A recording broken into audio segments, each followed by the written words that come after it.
पलटू दास सोई सुतवंती, संत को गोद खिलाई है। वो माता वन धन्य है जो अपने गोद में संत को खिलाई है।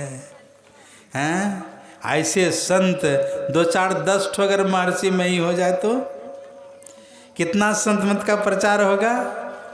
ये गुरु महाराज तहलका मचा दिए और ये इन्होंने अपने हाथों से 81,000 लोगों को दीक्षा दिया। जो अभी सुने ना, गुरु ने मोहि दिन्नी अजब जरी, 81,000 लोगों को अपने हाथों से दीक्षा दिए हैं गुरु महाराज। जब दीक्षा नहीं देने लग गए गुरु महाराज, आदेश दे दिया 30 आदमी को कि मेरे तरफ से दीक्षा दीजिए, जिसमें स्वामी गंगेश्वरानंद जी महाराज, महर्षि संतसेवी परम जी महाराज, महर्षि साई स्वामी जी महाराज, लक्षण बाबा, 31 आदमी को आदेश दिए गुरु महाराज। और कहा ये जो दीक्षा जो देंगे अपने स्वार्थ में खर्च नहीं करेंगे, आश्रम में लगाएंगे। अगर अपने स्वार्थ में खर्च करेंगे नरक जाना पड़ेगा। हिदायत कर दिए गुरु महाराज। उन लोग देखिए लाखों लाख आदमी को दीक्षा दिए हैं। गुरु ने मोहि दिन्नी अजब जी, थोड़ा सा इस्तेमाल करके तो देखिए इसको, इतना आनंद आता है ना जप करने में। कभी जप करके देखिए तो। मैं कभी कभी चला जाता हूँ कहलगांव पहाड़, कई साल से नहीं जा रहा हूँ।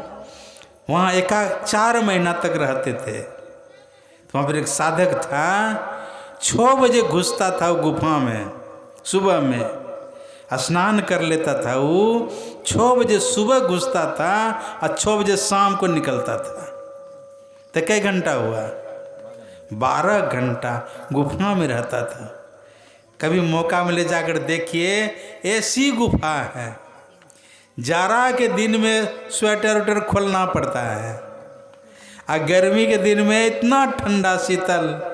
ऐसी समझते हैं ना, ऐसी का गुफा बना हुआ अभी भी है। बहुत खर्च करके हम लोग बनवाए हैं उसको, बना हुआ था ही, प्लास्टर वगैरह करवाए हैं। उसमें उस साधक 6 बजे सुबह घुसते थे और 6 बजे शाम को निकलते थे। हम लोग जाते थे 2-3 घंटा रहते थे ज़्यादा से ज़्यादा, फिर निकल जाते थे। और वो कैसा साधना किए थे कि 12 घंटा तक वो बाथरूम नहीं जाता था लघु संघ का। कितना कंट्रोल था सोच सकते हैं।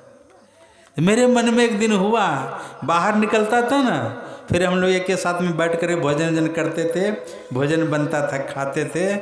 रसोई घर में लिख दिए थे गप नहीं करें जप करें, जप करते हुए भोजन बनता था। फिर एक साथ में लोग बैठ कर है ना भोजन करते थे। तो क्या किए, उसको पूछे हम कि 12 घंटा जो आप बैठते हैं इसकी तैयारी कैसे की आप? 12 घंटा हम लोग लघु शंका लग जाता है, निकलना पड़ता है इतना। तो कहा क्या करें, पहले जो है ना 6 घंटा तक वाचिक जप करते थे। जप 3 प्रकार का होता है, वाचिक जप, उपांशु जप और मानस जप।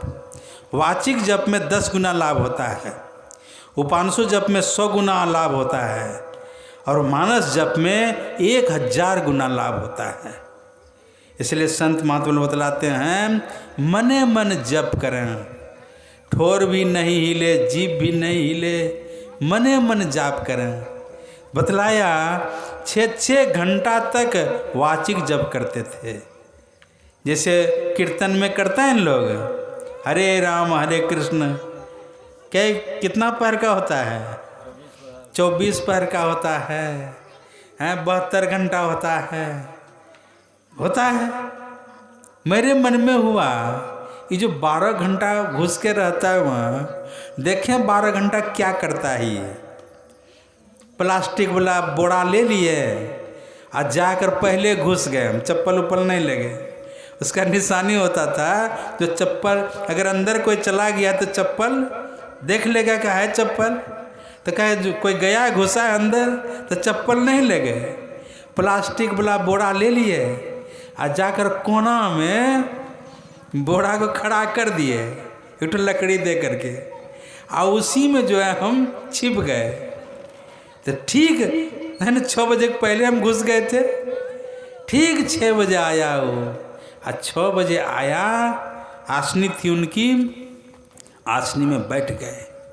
अब बैठ करके जैसे बैठे वैसे बैठे ही रह गए। मैंने बीच बीच में अपना जप भी करते थे, कुछ ध्यान भी करते थे। अब बोरा उघाड़ कर देखते थे उसको, समझ गए कि क्या कर रहा है। क्या कहा जाए, जैसे बैठा हो वैसे बैठे रह गए 12 घंटा तक।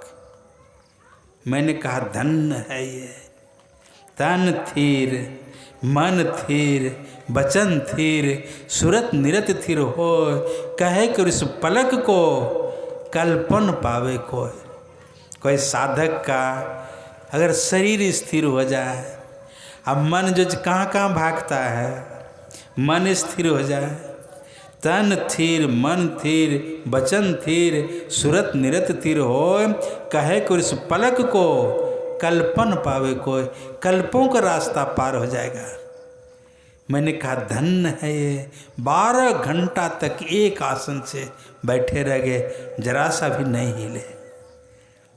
तो फिर जब उसके पहले हम थोड़ा देर पहले निकल गए, आया वहाँ, मैंने कहा इतना ऐसा अभ्यास कैसे किए, तो बताया 6 घंटा तक वाचिक जप करते थे।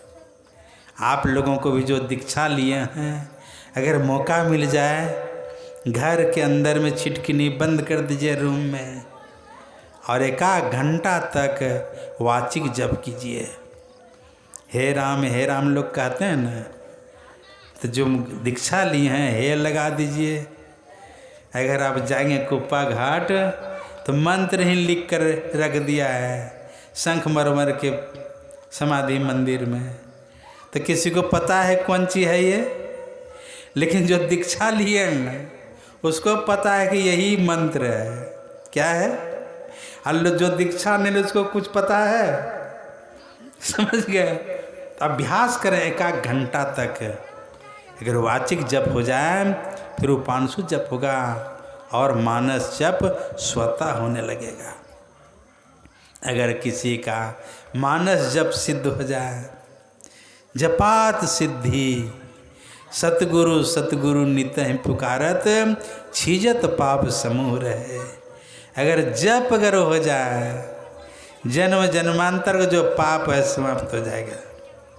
सतगुरु सतगुरु नितहि पुकारत, छीजत पाप समूह रहे। सतगुरु रूप ये में धारत, काम क्रोध मद लोभ दय। अपना बड़ाई नहीं करना चाहिए। अपना बड़ाई करने से क्या तो जानते हैं आप लोग, आपका पुण्य खत्म होगा। समझ गए? बड़ाई करना तो दूसरे का बड़ाई कीजिए। किनका? दूसरे का बड़ाई करेंगे तो उसका पुण्य आपके पास में आएगा, और अपना बड़ाई सबके पास में करेंगे आपका पुण्य घटेगा। तो थोड़ा सा पुण्य घटाना चाहता हूँ। लाठीवारी है ना, गुरुजी बाबा आए हुए थे, कलेश्वर बाबू के यहाँ सत्संग था, मासिक सत्संग। ठीक है, शुरू में आए थे वो फैक्ट्री से, कुछ दिन हो गया था, लेकिन ध्यान करने का बड़ा मन होता था कि एकांत में बैठ के ध्यान करें। गुरुजी दिन का सत्संग हुआ, मंत्री जो हैं भूतपूर्व धनेश्वर पंडित वो भी आए हुए थे। मैंने सोचा गुरुजी बाग तो सेवा हो जाएगा, आज थोड़ा सा बैठ के ध्यान करना है। तो नदी किधर है? नदी वो चट्टान पहाड़ पर। शाम को गए थे घूमने के लिए, और वहीं बैठ गए चट्टान में। बैठ गए तो बैठ गए, रात भर बैठे रहे। ये लोग कलेश्वर बाबू लाइट लेकर के गया खोजने के लिए। गुरुजी बाबा ने कहा देखो महेंद्र कहाँ गया, तो लाइट लेके गया खोजने के लिए। कई आदमी था, देखा बाबा ऊपर में बैठे हैं चट्टान में। ये लोग लौट के आ गए, कहा बाबा ऊपर में बैठा हुआ है। फिर ये लोग भोजन वोजन करके कई आदमी गया लाइट जला कर नीचे में, हमको पते नहीं बताया ही लोगों ने। मतलब रात भर चट्टान में बैठे, पते न चला कब रात खत्म हो गई। सुबह जब हल्ला गुल्ला हुआ ना, नदी में लोग गए, तब देखते हैं न चेतना में आए, बैठे रह गए रात भर। सोचिए, तन थीर मन थीर बचन थीर सूरत निरत थीर होय, कहे कि उस पलक को कल्पन पावे कोय।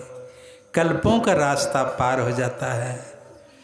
मेरे मन में था, काम करते थे उसमें फैक्ट्री में, जहाँ कपड़ा तैयार होता था ना, डल का चादर, वहीं कम समय मिलता था।